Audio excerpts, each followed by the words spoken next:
Hi hello ನಮಸ್ಕಾರ friends. ನೀವು ಮಾಡುವ ಇಡ್ಲಿ ಮೃದುವಾಗಿ ಸ್ಪಂಜಿನಂತೆ ಆಗಬೇಕಾ? ಹಾಗಾದರೆ ಈ ಟಿಪ್ಸ್ಗಳನ್ನು ಫಾಲೋ ಮಾಡಿ. ಇಡ್ಲಿಗೆ ಉದ್ದಿನ ಬೇಳೆ ಎಷ್ಟು ಮುಖ್ಯವೋ ಅಷ್ಟೇ ಮುಖ್ಯ ಅಕ್ಕಿ. ಇಂಥದೇ ಅಕ್ಕಿ ಇಡ್ಲಿಗೆ ಬೇಕು ಎಂದು ನೀವು ಇಡ್ಲಿ ಪ್ರಿಯರಾಗಿದ್ದರೆ ಗೊತ್ತಿರಲೇಬೇಕು. ಅಕ್ಕಿಯಲ್ಲಿ ಬಗೆ ಬಗೆಯ ಅಕ್ಕಿ ಇದೆ. ಅದರಲ್ಲೂ ಇಡ್ಲಿಗೆ ಒಂದು ಬಗೆ ಅಕ್ಕಿ ಇದೆ. ಆ ಅಕ್ಕಿಯನ್ನೇ ಇಡ್ಲಿಗೆ ಬಳಸಿ. ಇಡ್ಲಿ ಮಾಡಲು ಅಕ್ಕಿಯನ್ನು ಉದ್ದನ್ನು ಒಟ್ಟಿಗೆ ನೆನೆ ಹಾಕಬೇಡಿ. ಒಟ್ಟಿಗೆ ಸೇರಿಸಿ ನೆನೆಸುವುದು ನಿಮಗೆ ಸುಲಭವಾಗಿರಬಹುದು. ಆದರೆ ಮೃದುವಾದ ಇಡ್ಲಿ ಮಾಡಬೇಕಿದ್ದರೆ ಅಕ್ಕಿಯನ್ನು ಉದ್ದನ್ನು ಪ್ರತ್ಯೇಕವಾಗಿ ನೆನೆಸಿ. ಈ ಸಣ್ಣ ಬದಲಾವಣೆಯು ಕೂಡ ಇಡ್ಲಿಯನ್ನು ಮೃದುವಾಗಿಸಲು ದೊಡ್ಡ ಬದಲಾವಣೆಯನ್ನು ಮಾಡುತ್ತದೆ.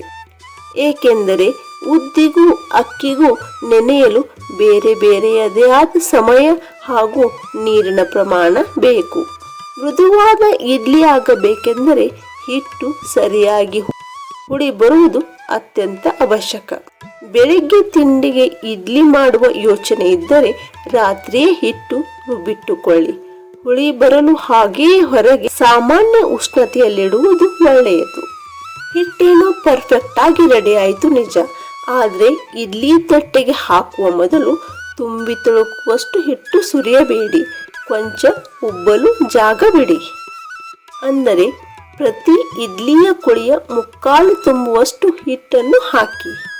ಆಗ ಪರ್ಫೆಕ್ಟ್ ಗಾತ್ರದ ಉಬ್ಬಿದ ಮೃದುವಾದ ಇಡ್ಲಿ ರೆಡಿಯಾಗುತ್ತದೆ.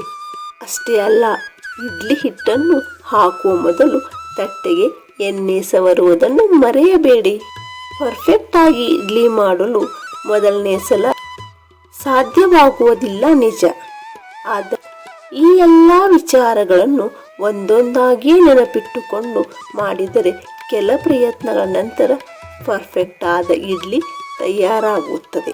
ಆದ್ದರಿಂದ ಮರಳ ಯತ್ನವ ಮಾಡು ಅನ್ನೋ ಹಾಗೆ ನೀವು ಪ್ರಯತ್ನಿಸಿ.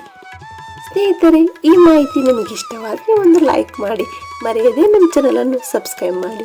ಧನ್ಯವಾದಗಳು.